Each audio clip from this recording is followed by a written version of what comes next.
I was working at a Tang restaurant when I was about 15 and a half. My name is Jeffrey Kim. I'm the owner and operator of Aji Fish Butchery.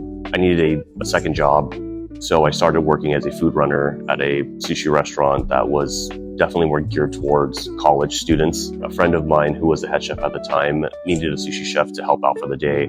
So he showed me how to do a California roll and just told me to just keep making that. Over time, the chef that called out, no showed. And at that point, he was like, "You've been doing it for about a week and a half now. Like, do you want to just continue doing that?" I did. Then I fell in love with doing sushi, working with fish, the little nuances and the fine details that are required.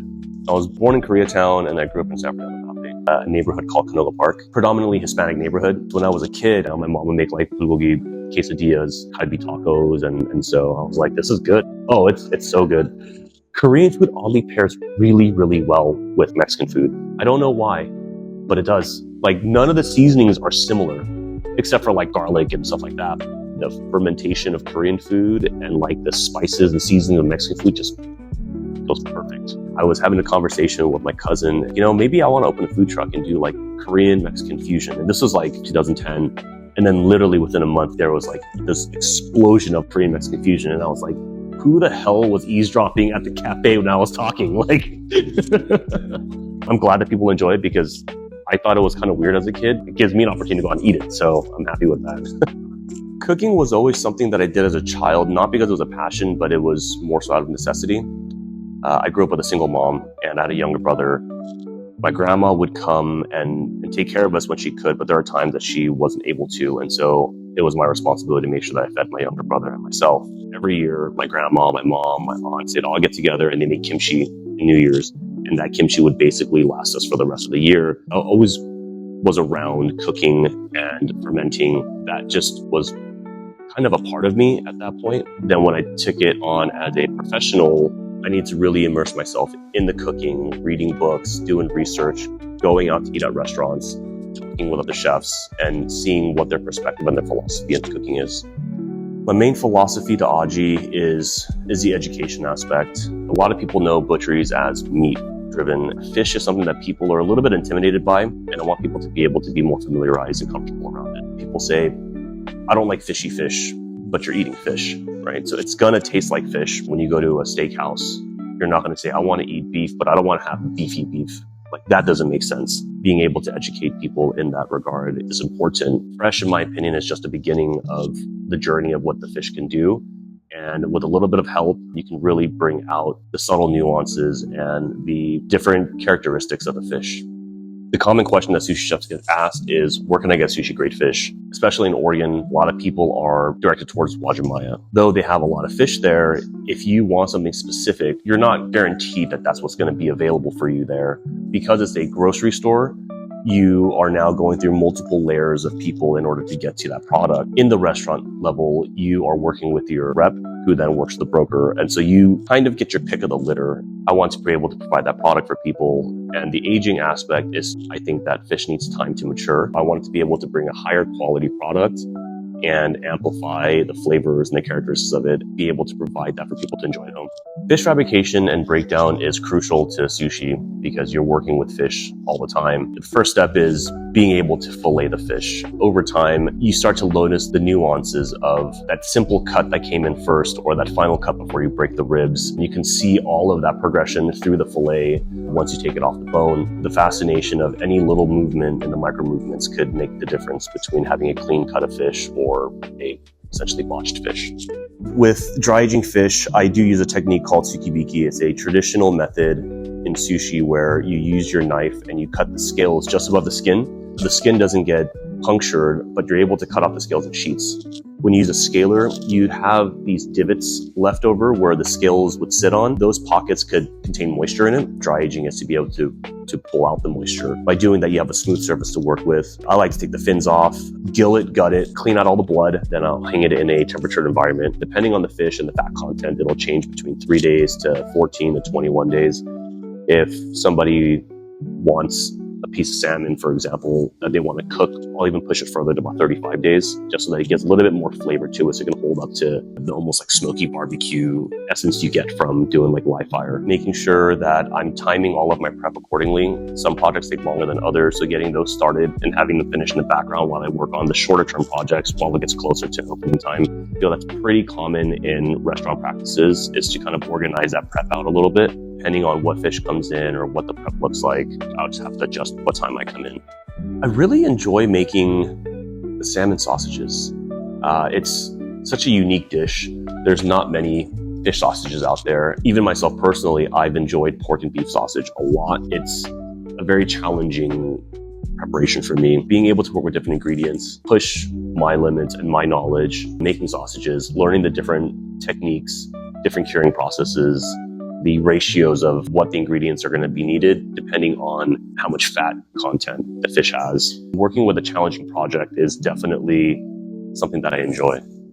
At a certain point, once you've done it all, seen it all, you actually enjoy more of the fundamental aspects, like washing the rice, making sure that rice comes out perfect, or even cutting vegetables. Kate and I talk about, like as you roll out suma with a daikon, the closer you get to the core and how the fibers start to change and it feels different in your hand as you're rolling it out. Once you do it 100,000 times, you start to notice these little nuances that come with the vegetable, and each vegetable is unique as well. The connection between having a sharp knife, your stability of your hand, and your fundamental technique, those all come into play. Coming from California, there's only a few places you can get knives. Typically it's like Mutual Trading or sometimes JFC. We would get this catalog at the restaurant and the general manager's like, all right, we're putting in a big order, pick out the knife that you want, write the SKU number down. You just committed to a knife without even feeling it, seeing if it's the right connection. Really, I learned more about knives as I moved up here, working at Zilla and with you guys.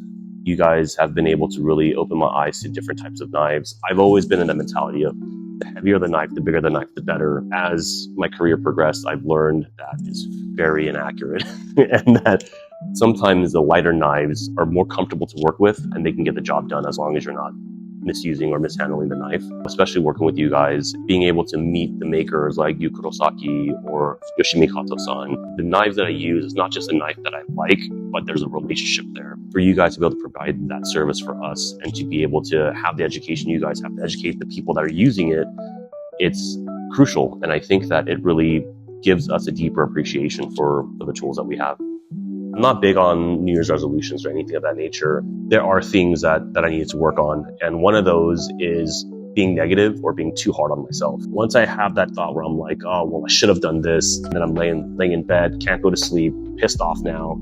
Instead of being like, well, that sucked, it happened. How can I move forward and not repeat that same mistake?